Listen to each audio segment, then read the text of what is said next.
Welcome to the Find Your Leadership Confidence podcast with Vicki Noethling. You are about to discover impactful lessons that help you grow as an individual, grow your confidence, and find the positive and good within you, so you powerfully and authentically become the best version of yourself. Be sure you visit our website at www.findyourleadershipconfidence.com. While you're there, subscribe to us via your favorite network. Now tune in, get ready, and enjoy the journey of emerging as a leader of exception in the 21st century. Welcome, everyone, to the Find Your Leadership Confidence podcast. I'm your host, Vicki Noethling, coming to you from Roswell, Georgia. The goal of this podcast is to bring topics and guests that will empower you to become that confident leader and take your business and your life to the next level. Today, I am really excited to have as my guest, Pam Marcheski. And let me tell you a little bit about Pam. Pam is the principal owner of Intentions to Actions Leadership, a company specializing in mindfulness-based leadership. She has 25 years of experience as a senior executive in Fortune 500 companies, leading teams of over 1,000 employees and managing billions in business. Pam now focuses on coaching individuals and organizations in operational excellence, leadership development, and strategy implementation.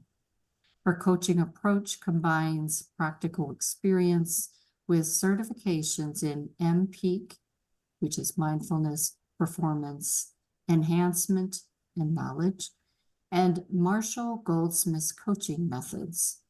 As a certified executive and organizational leadership coach, she excels in helping others align their intentions with actions through customized coaching.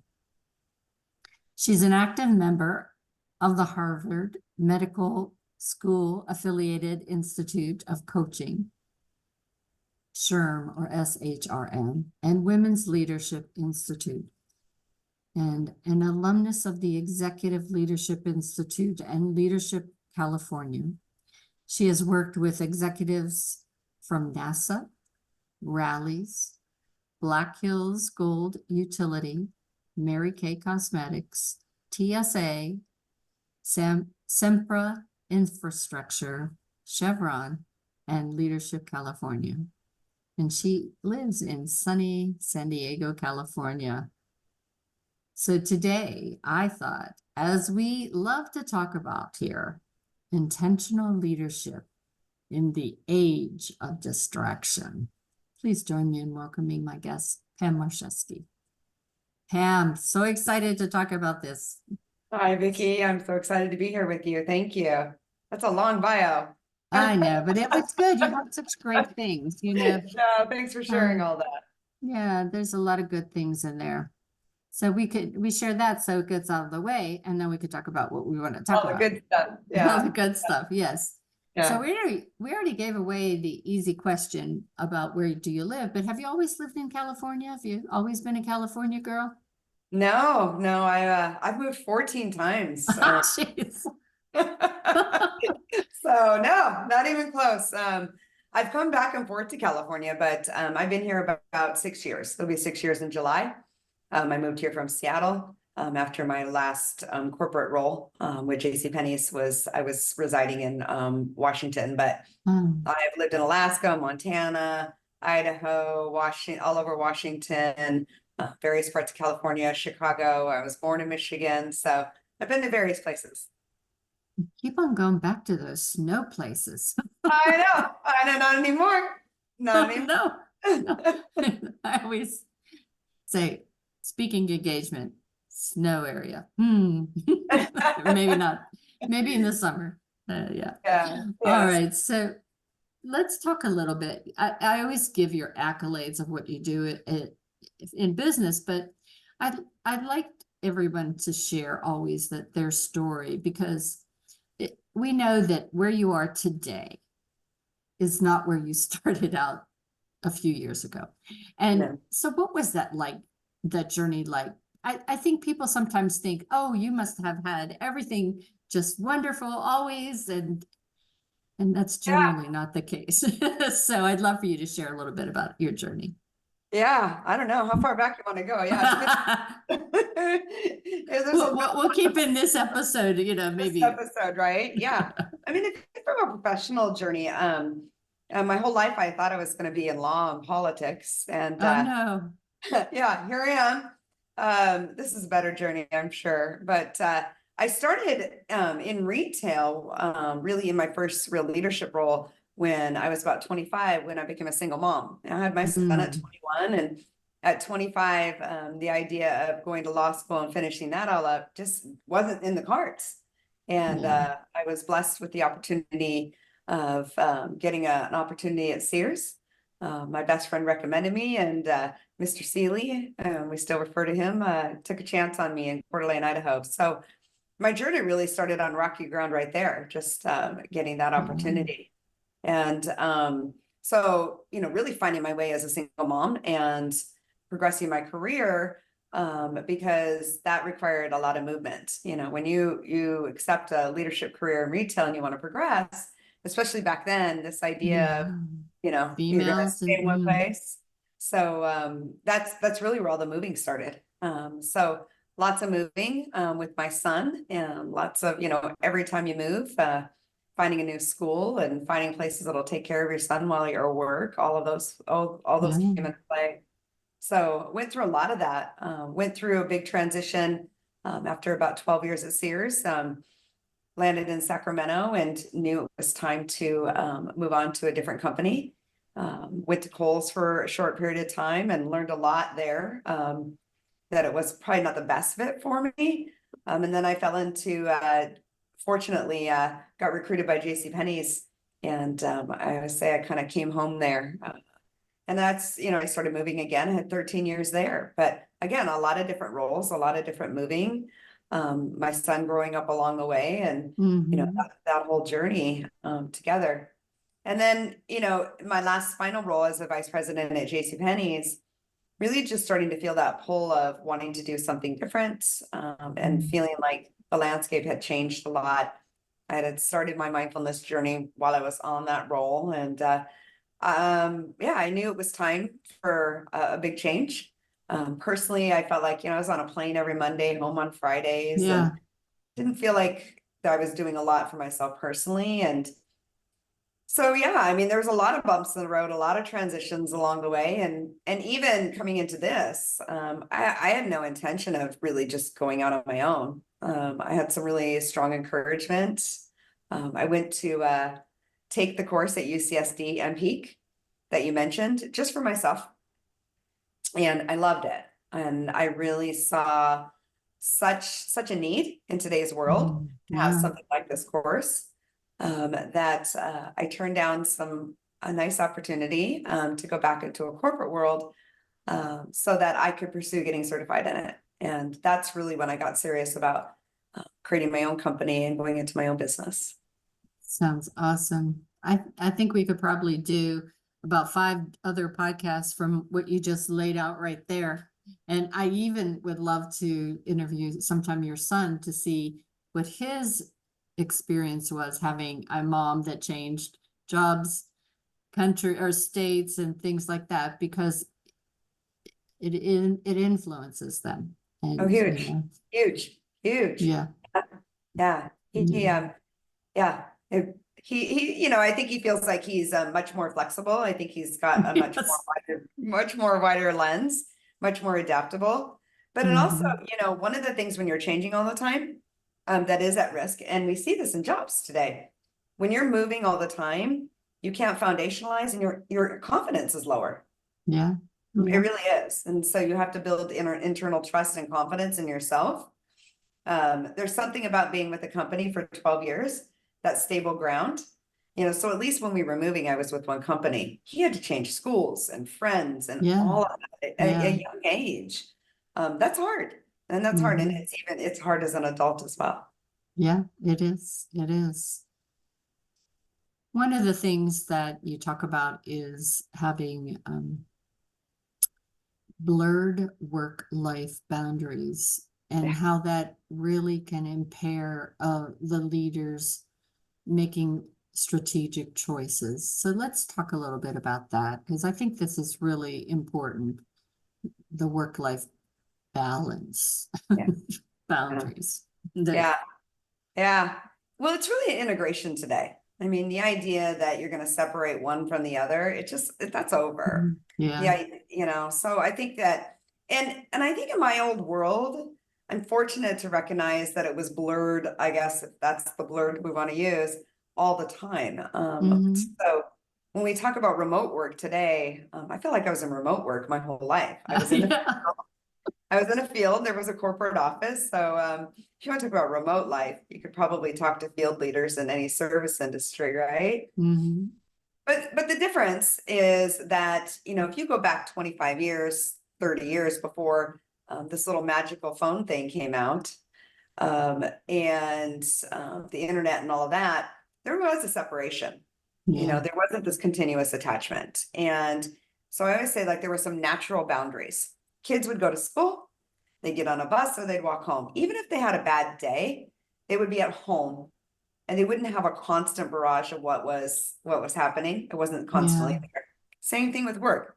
My mom and dad would go to work, they would come home, they could be mad at their boss, whatever. But there was a separation. They weren't going to be checking their email. They weren't going to be texted, but that's over. Jeannie's out of the bottle and she's not going back.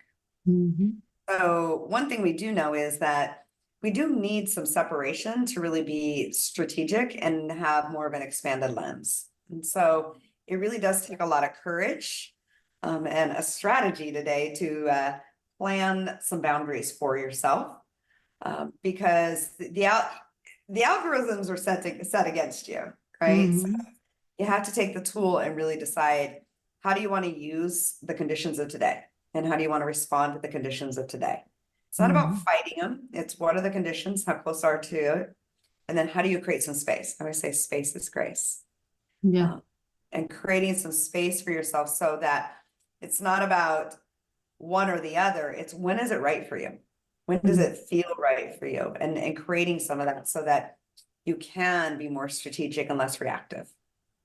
And I often talk about self-care, and especially, single moms or even single dads, anybody that's on their own.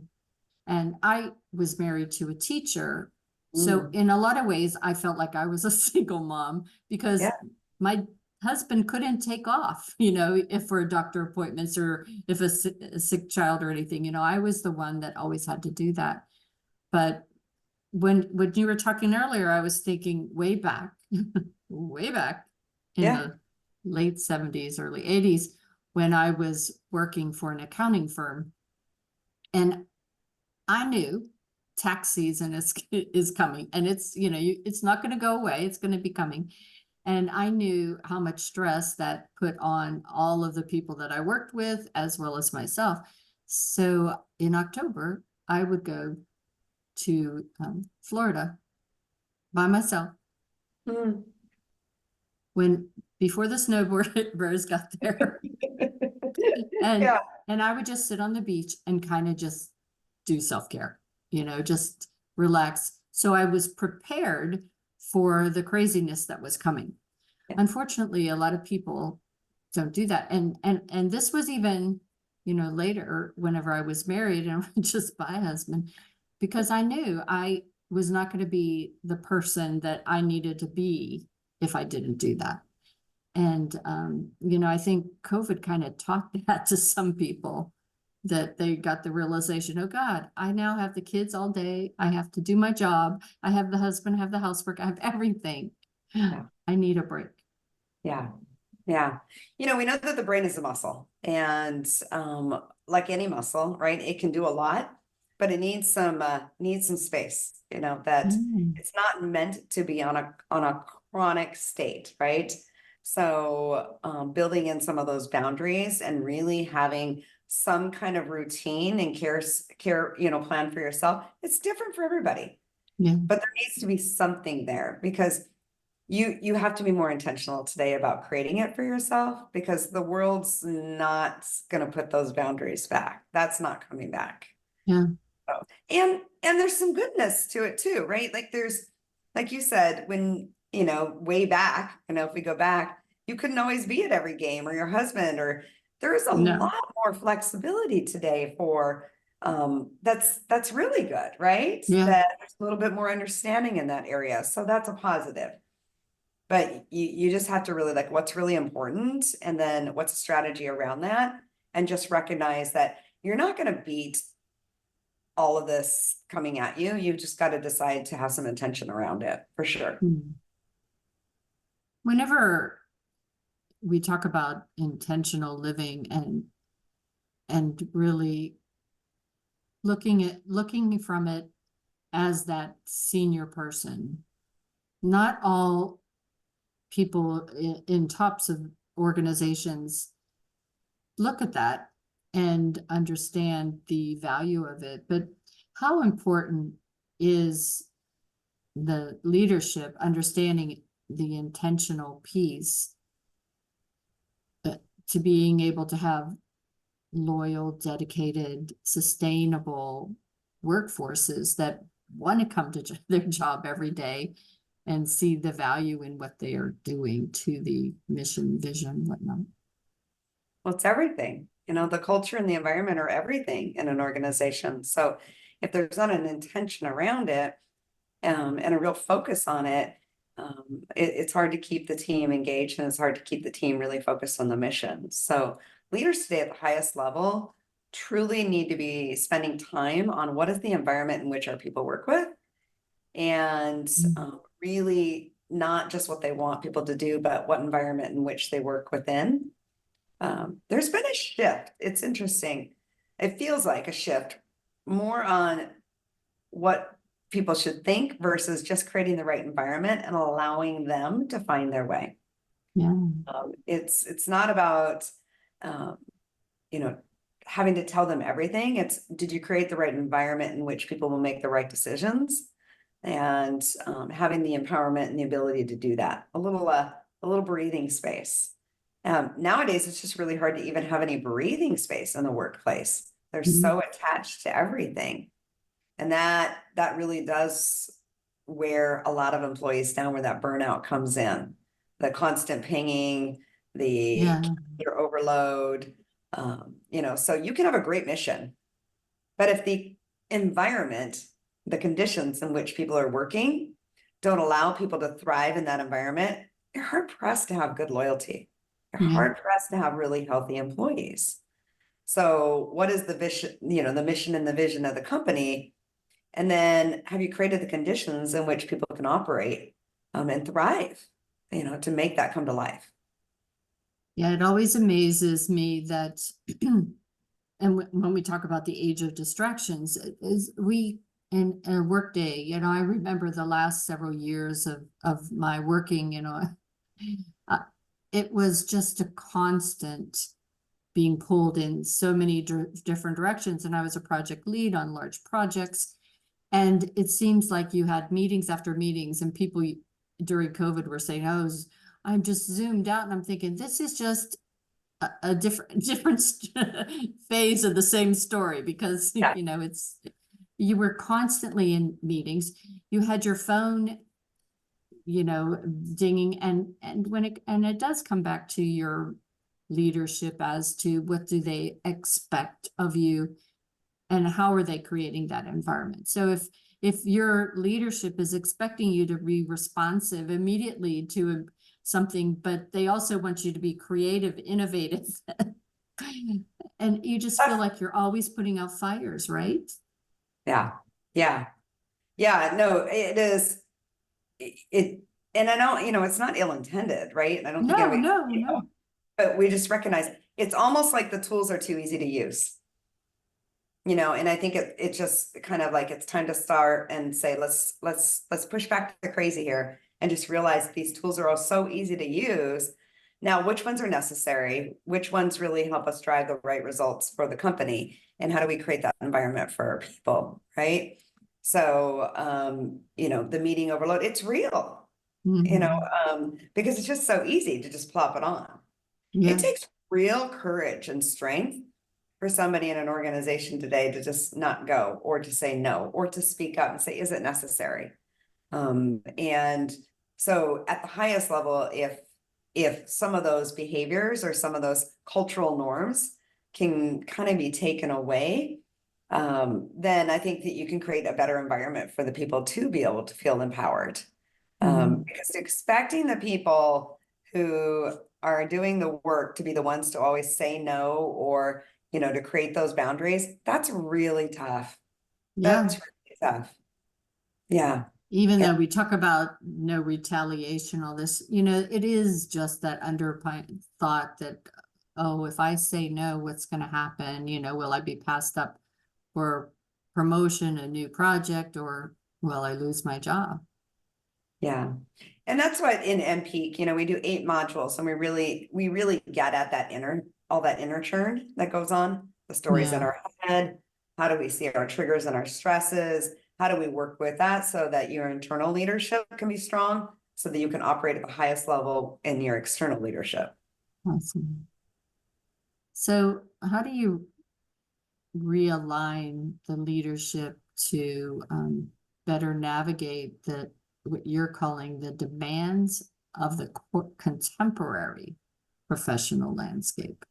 Demands of the contemporary landscape. Well, I think it's, what are the conditions you're operating in, right? And then just knowing how close you are to them, and then just really starting to see your habit patterns, right? We don't wake up in the morning for crazy. It's just, it's the cultural norm has changed.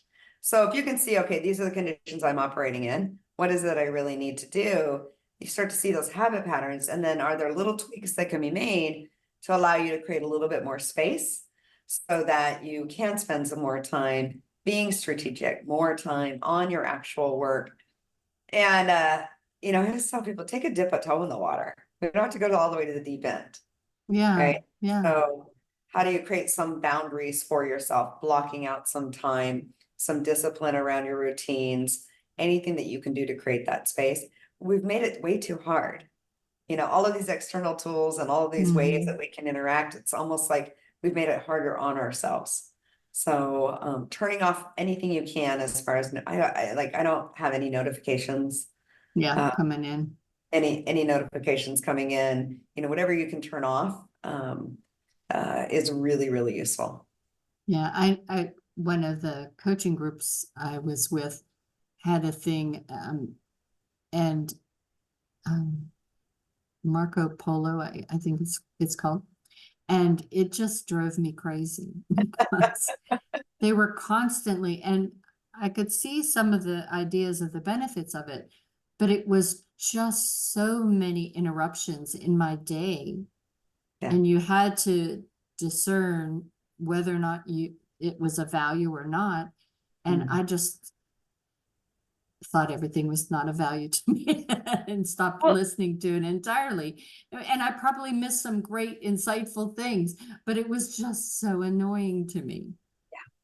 well, that right there, Vicki, is a really great way. We talk in the stop, drop, and roll of mindfulness. The first step is just to notice, right? Mhm. So it's paying attention. So if somebody really wants to kind of get a greater level of balance, or, you know, what, working on their own strategy for themselves, just pay attention to all the things that take your attention, Yeah, and do it for a week, and then decide, is this necessary? You know, do right. the cost benefit analysis, and you will find things that you can just remove. Yeah, And it's not denying that, like, to your point, there might be some good stuff there. And does it have enough value that it deserves your time? right, right. Time has been time since the beginning of time. Time is not the issue. 24/7, 24 hours in a day. So it's our use and our decision around time that's the issue. Right. Yep. And it's funny, they say, and I'm probably an example of it, but busy people get a lot of stuff done. And uh, people will say to me, well, how are you doing all the things you're doing? And for me, I just, I don't really think that I'm doing more than I need to do. But I just, as you say, I know the things that I need to do and I do those, and the things that I don't need to do, I just don't partake in them. Yeah. And it's great because you are working independently, I'm working independently. And so we may have some flexibility there. If you're still working in a corporate life, though, there are still little things that if you really pay attention, you probably have a little bit more space there, but it's just paying attention to all of those things that are coming in. And it's non-judgmentally, mindfulness too is about non-judgmental awareness. Be curious. What is going on, right? If you're feeling overloaded, if you're feeling constantly distracted, feeling reactionary all the time, well, then you got to pay attention to the conditions. We're not going to have a lot of story about it or judgment. Just start noticing it. And those little changes can make a big difference. I remember there were some people in my project team and they blocked out their lunch hour every day, as a matter of self-care. I had to respect that because I thought, you know what, that might be the only time of day that I get everybody together because they're trying to have their lunch. Yeah. And I need to respect that and not put a meeting then. Yeah. So it's the little things, some of us came in early so that we could see what our day was like. So we could say, okay, ABC, what is going to get done, what is going to get pushed aside, and what's not going to, it's just going to be not done. Yeah. And today, unfortunately, because calendars are so easy to put meetings on, they're not people who are scheduling the meetings, they're not thinking about you and they're not looking at everybody. And it's not because they want to do bad things. It's their job to get it on the calendar. It's just so, it's easy. Yeah. It's easy. Yeah, but when people keep showing up for 3 or 4 meetings because they have 3 screens, then that's just the reality. That's bad. Yeah, but that's bad too. It's horrible. It's horrible. You can't be fully present. You cannot. Right? So yeah, it's just helping, but it's just saying, what are the conditions I'm in? Let's pay attention to them. Can we make some small tweaks so that you have a little bit more space for yourself? And giving yourself a little bit more space will allow you to be more strategic, let you make some decisions where it's like, I maybe have been playing in the crazy zone for a little while. Time to get out. Yeah. Well, we could probably talk another hour on this, but it is time for us to share my screen. So if you have been just listening, the drill. You should have had a paper and pencil and been taking notes from Pam's great advice all along. But if not, run to go get that paper and pencil now for you to write down the website information. If you can't do that, you can get this information on my YouTube channel, Vicki Noethling. Please subscribe, as well as my findyourleadershipconfidence.com. So the website is intentact.com. That's intentact.com, intentact.com. Instagram, she is intentions to actions. LinkedIn is her name, Pam Marcheski. And YouTube is at Intent Act, same as her website, all right? I'm going to turn it over to Pam to talk to you a little bit about some of the things she has on her website that you might be of interest in, as well as any of the social media she'd like you to check out first. Pam, it's all yours. Thanks, Vicki. Yeah, my website has a really great page on it for resources. So on the resources, there's lots of guided meditations that I recorded. Awesome. So those meditations are there for people, body scan, walking meditation, a wide variety of meditations for people to take in. Mindfulness doesn't have to be sitting on a cushion on a mountaintop somewhere, but it is a practice. So it has to be a practice you do with some regularity. Also, lots of information about how to reach me on, you can reach me at Pam and Intent Act, or there's a place to put in your information to reach me for coaching.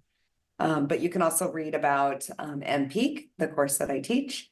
And that really is a powerful course because that course really does get at courage. It gets at your stress levels. It gets at your strategy, your focus, all of the things that are coming at it today.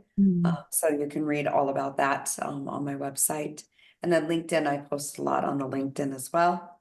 So whenever I'm doing something or sharing, I'll share articles from different mindfulness organizations or corporate leadership from the IOC, especially. They have great information there. Awesome. So Pam, thank you so much for being a great guest today. I had a lot of fun talking with you and hearing all the things that you're suggesting that we can do. And it is an issue, but it is not unsurmountable. And I think it's really important that people do, as you say, just kind of assess where you are so you know what you need to do next. Yeah. Yeah. And that may be just to do your course. It could be just people, and we need to stop being so hard on ourselves, right? Yes.